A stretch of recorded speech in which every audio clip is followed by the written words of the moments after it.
بامەدەبوونی ژمارەیەک لە بەرپرسانی حکومی و سەرکردە سیاسیەکانی هەرێمی کوردستان مەراسیمێک بەو بۆنەیەوە بەڕێوە چوو.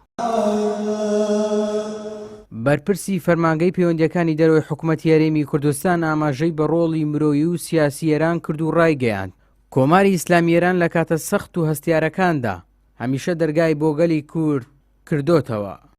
لە کاتە سەختەکان ئێران هەمیشە پشت و پەنا بووە بۆ خەڵکی لێ قەوماوە بە تایبەتی لە ناڕاستی هەفتاکان بەدەیان هەزار کوردی هەرێمی کوردستان ئاوەرە و پەناهەندە بوون و دەرگا و دڵیان بۆ ئەو خەڵکە لە کۆی هەشتاکانیش بە هەمان شێوە لە کاتی ئەنفال لە کاتی کیمیابارانی هەڵەبجە دووبارە ئێران بوو کە دەرگای خۆی کردەوە و ئەو خەڵکە زۆرەی بەخۆ گرت.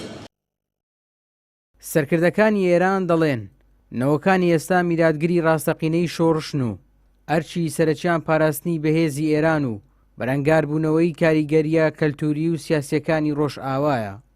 ببینید مردم مثل همون روزهای خەڵک هەروەکو ڕۆژەکانی سەرەتای شۆڕش نەوە لە دوایینەوە وڵات و دین و ئیسلام و شۆڕشیان لە گیانی خۆیان زیاتر خۆش دەوێت. هەموو گەلی ئێران بە تایبەت گەنجان و لاوان ئامادەن بە گیانی خۆیان بەرگری لە وڵات و حکومڕانی و ویلایەتی فەقیە بکەن و بیان پارێزن. دفاع میکنن و انشاءالله تا نهایت پای نظام و انقلاب و جمهوری اسلامی هستند. ئەمیادە لە کاتێکدا کە ناوچەکە بە گۆڕانکاری خێرادا تێدەپەڕێ و گرژیش لە نێوان ئەمریکا و ئێران بەردەوامە. پەیامی بەرپرسانی هەرێم و ئێران لەم مەراسیمەدا ئاماژەیەکی ڕوون بوو سەرڕای ئاڵۆزیەکان، دراوسێتی مێژووی و بەرژەوەندی هاوبەش هێشتا وەک دوو کۆڵەکەی سەرەکی لە پەیوەندیەکانی نێوان هەولێر و تاراندا دەمێننەوە.